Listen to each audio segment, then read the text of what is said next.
예, 아무래도 여의도 정치권 싸움의 본질은 윤석열 정부와 거대 민주당이 얼마나 협치를 할 거냐 이 부분일 텐데요. 그런데 오늘 21대 국회 후반기를 이끌 국회의장 후보로 민주당 5선의 김진표 의원이 뽑혔습니다.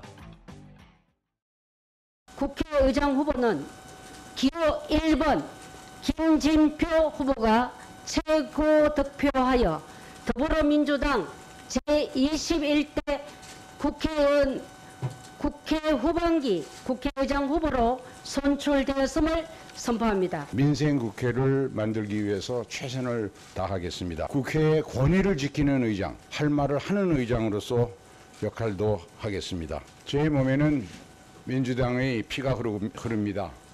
당적을 졸업하는 날까지 선당 후사의 자세로 민주당 동지들을 위해 최선을 다하겠습니다. 민주당 내에서 국회의장 출사표를 던진 의원들의 말들이 그때도 좀 논란이 있었어요. 입법부 위상을 강화하기 위해서 윤석열 정부를 견제할 것이다. 조정식 의원은 민주당 일원임을 잊지 않을 것이다. 근데 오늘 김진표 의원이 제 몸에는 민주당의 피가 흐른다라고 얘기를 했습니다. 어떻게 받아들이세요? 잘 아시다시피 사실은 그 경선을 했잖아요. 네 사람이 경선을 할 때 이 초선 의원들이 굉장히 많습니다. 지금 민주당에 절반 정도 가까이 되죠. 그러다 보니까 초선 의원들이 되게 강성 그 경향을 보이기 때문에 그 사람들의 표를 얻기 위해서 이제 민주당 또는 윤석열 정부 견제 이런 얘기를 계속할 필요성이 있었다고 봅니다. 일종의 득표 전략이죠. 그런데 이제 오늘 김진표 의원은 사실 선출되고 나서 저 얘기를 했어요. 그러면 그 말은 적절치 않은 것 아니냐. 왜냐하면 국회의장에 당선되고 나면 사실은 그 당적을 이탈합니다. 그 이탈의 취지는 중립적이어야 한다. 이런 여러 가지 의미를 담고 있는데 지금 당선되고 나서 저렇게 얘기한 거는 글쎄 저것이 일종의 당선 사례적인 성격이냐. 앞으로 그러면 국회의장을 그 업무를 수행하면서도 자기는 민주당의 피가 흐르고 있기 때문에 민주당을 전혀 잊지 않겠다. 민주당이 유리하게 해주겠다. 이런 것인지는 앞으로 좀 두고 봐야 되겠지만 여하튼 국회의장에 당선되고 난 뒤에 민주당을 얘기하는 것은 좀 적절하지 않다. 이렇게 생각합니다. 아까 앞서 이현정 의원님이신가요? 아까 얘기할 때 민주당으로서는 지방선거 잘 해보겠고 더 잘하겠다.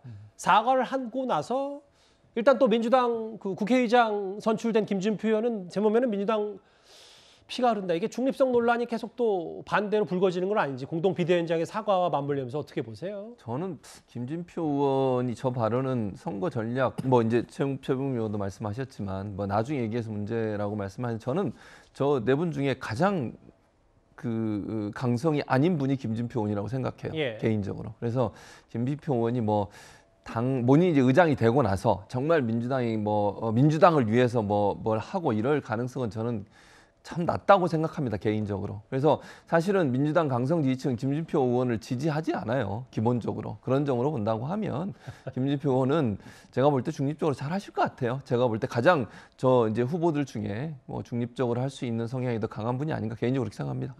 저 발언만 놓고 보면 또 문제가 있지 않냐라는 지적에는 어떻게 생각하세요? 그러니까 발언 자체로만 보면 그럴 수 있죠. 그러니까 본인이 민주당 의원이니까 제 몸에는 민주당 피가 흐른다고 하지만 제가 볼 때 의장이 되시고 나면 그런 태도를 보이지 않지 않을까 저는 개인적으로 그렇게 생각합니다.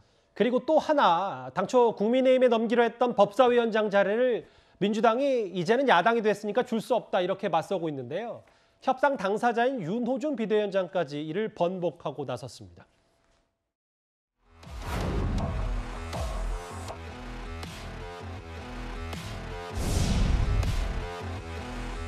(21대) 국회 후반기 상임위원장 배분은 교섭단체 의석수에 따라 하되 법제사법위원장은 국민의힘에서 맡는다.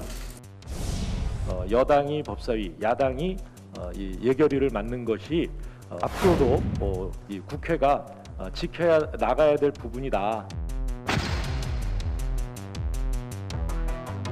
제가 볼 때는 이번 후반기 법사위원장을 국민의힘에 주기가 쉽지 않겠다. 검찰 출신 대통령의 소통령 소리 듣는 법무부 장관의 대통령실 전에도 검찰 출신들이 십상시처럼 많죠. 자리 잡고 있지 않습니까? 신검부가 사실상 검찰 쿠데타가 완성돼 있는 거나 마찬가지인데 그것을 견제할 만한 사람은 국회의 법사위원장밖에 없거든요. 법사위원장까지 가져간다면 이 대한민국이 제동장치 없는 검찰 왕국이 될 것이다.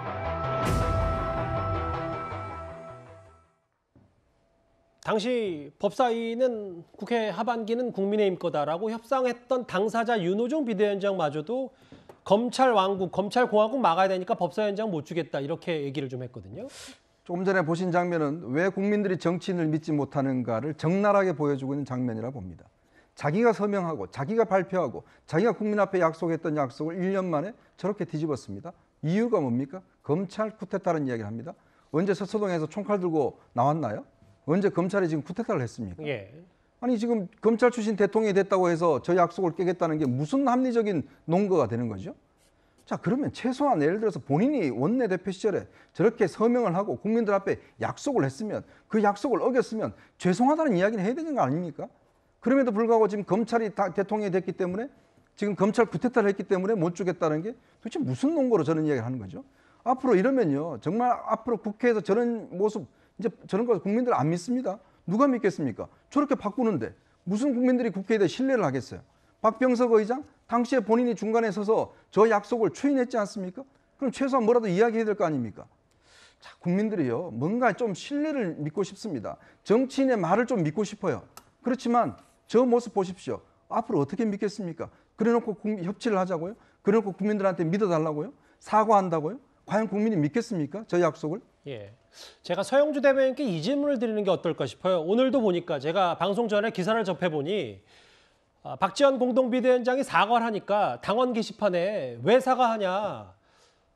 공동비대위원장 사퇴시켜라 또 비판 목소리도 꽤 크다고 제가 기사를 접했는데 혹시 저것도 뭐 일부 또 얘기를 들어보니 법사위원장 내주지 말아달라는 강경파의 여러 목소리 때문에 윤호중 비대위원장 비롯한 민주당 지도부가 끌려가는 건 아닌지 어떻게 판단하십니까? 그런 게 이제 왜곡된 시각들입니다. 예. 게시판에 올라온 것도 아주 일부 뭐 극렬 지지층에서 뭐 그렇게 얘기하는 아하. 아주 작은 부분이죠. 예. 그다음에 법사위원장 부분들은요. 국민의힘도 할 말이 없습니다. 말하자면은 뭐 이제 저는 피장파장을 정부를 안 쓸 거예요. 예. 뭐 국민의힘 뭐 권선동 원내대표가 검찰개혁 때 잉크도 마르기 전에 파기했잖아요. 그것 때문에 우리도 그런다는 아니고요. 벌써 쓰셨는데요? 아니 그건 아닌데요.